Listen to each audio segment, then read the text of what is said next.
Bonjour à tous, bonjour à toutes. Tout dépend de l'heure à laquelle vous allez nous suivre au travers de cette émission Un mot pour ta vie. 10 minutes de vérité biblique pour marcher avec notre Dieu. Nous sommes en train de parler de la femme et la soumission. C'est notre mot de la semaine. Femme et soumission. Nous sommes dedans, nous avons commencé hier et nous allons poursuivre tout au long de la semaine, comprendre avec la pensée de Dieu qu'est-ce que l'Éternel parle par rapport à la soumission. Un sujet qui ramène plein de débats, plein de désaccords, mais la parole de Dieu nous rapproche et nous met tous d'accord par rapport à la pensée de notre Seigneur. Éternel, nous te remercions et te confions ces instants, Père. Laisse que Papa, toute personne qui va nous suivre au travers de ces programmes, puisse trouver sa part, que chacun de nous puisse encore être béni par ces programmes ainsi que par la puissance de ta parole qui nous réunit tous et nous met d'accord. Au nom de Jésus, nous t'avons ainsi prié, nous disons Amen. Donc, je disais, toute la semaine, nous avons à répondre nous avons commencé hier par pourquoi. Pourquoi la femme doit être soumise. La femme doit être soumise parce que lorsque Dieu demande à la femme la soumission, il demande pas qu'à la femme, il demande aussi à l'homme. Parce que l'homme doit aimer, doit protéger, doit accompagner, doit respecter, doit honorer sa femme. De la manière que tu reçois toutes ces choses, ça pousse aussi la femme à pouvoir répondre à ses obligations parce que lorsque la Bible appelle la femme aide, il a aussi des obligations, des recommandations que Dieu accorde à la femme. Dieu aussi demande à la femme d'aimer son mari, de le respecter, de l'accompagner, d'être aux soins de ces derniers, d'être aussi à l'accompagnement de tout ce que l'homme lui demande. Le problème arrive souvent quand? À quel moment que nous avons le problème au travers de la soumission? C'est lorsque l'un ne répond pas complètement à ses obligations. C'est lorsque toi, tu ne montres pas, tu ne manifestes pas l'amour vis-à-vis, je parle déjà de l'homme, vis-à-vis de ta femme, mais tu attends de ta femme pouvoir répondre à tout ce que tu es en train de demander. C'est là est aussi une des causes qui empêche la soumission d'être appliquée comme il faut. Parce que la soumission émane aussi de ce que tu reçois de l'autre. Remarque, pour une femme qu'on aime, qu'on arrose par des belles paroles, par des belles intentions, par le respect, parce qu'il y a une des choses aussi que nous les femmes, nous ne supportons pas, c'est le manque de respect. Mais lorsque tu es arrosé, tu es accompli par toutes ces choses, la soumission vient d'elle-même.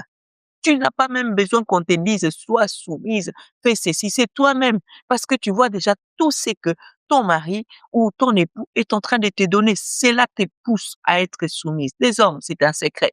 Un secret que je viens te confier. Tu veux voir ta femme soumise. Tu attends pour toi épouser une femme soumise. Tu es pendant cette période de fiançailles. Tu rêves d'avoir une femme soumise. Réponds à tes responsabilités. Lorsque tu réponds à tes responsabilités et tes engagements, bien aimé, quand c'est bien partagé dans un couple où chacun est en train d'assurer, où chacun est en train de vouloir marquer le bon point chez l'autre, la soumission chez la femme, c'est quelque chose de tous les jours, de tous les instants.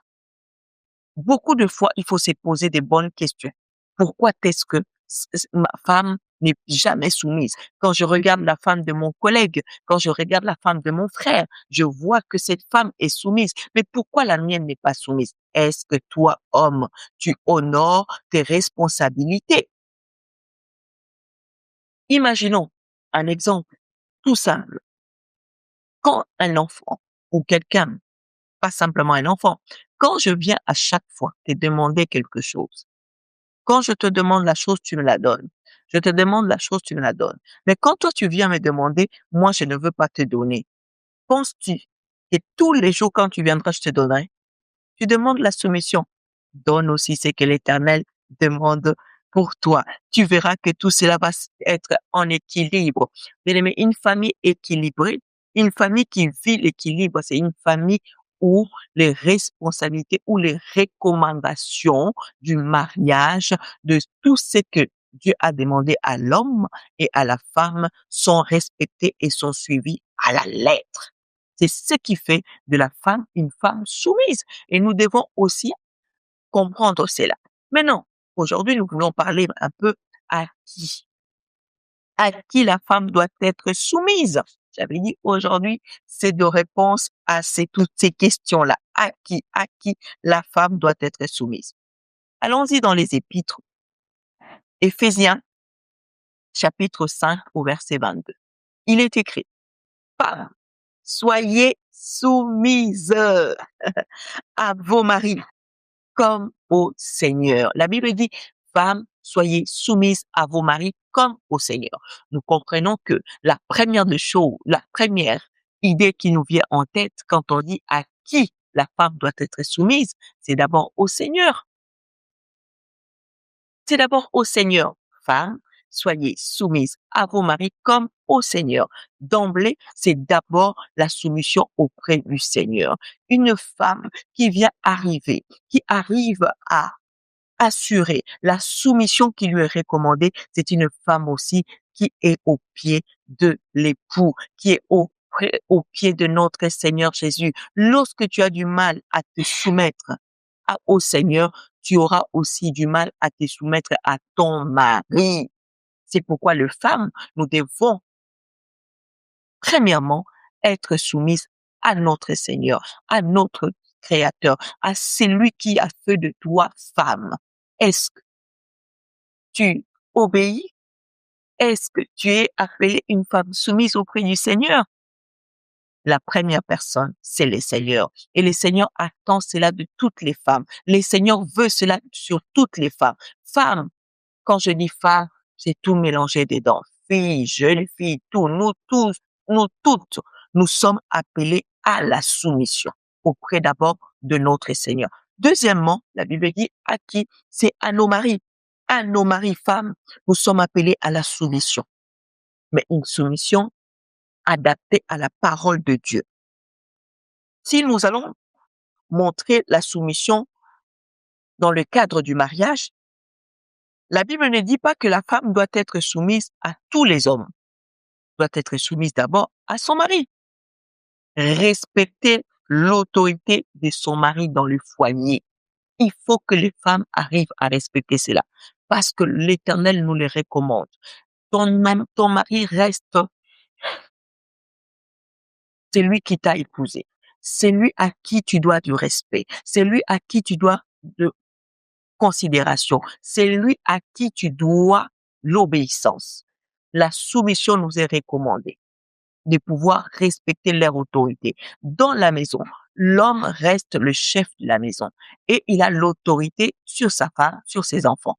Mais l'autorité que l'homme doit appliquer, c'est une autorité qui est faite avec amour. J'ai dit hier, la femme, quand on parle de la soumission, on ne voit pas la femme comme une esclave, mais on voit la femme comme une aide. Et lorsqu'on applique l'autorité sur une aide, bien aimé, c'est fait avec considération. C'est-à-dire, moi, j'ai plus de vision.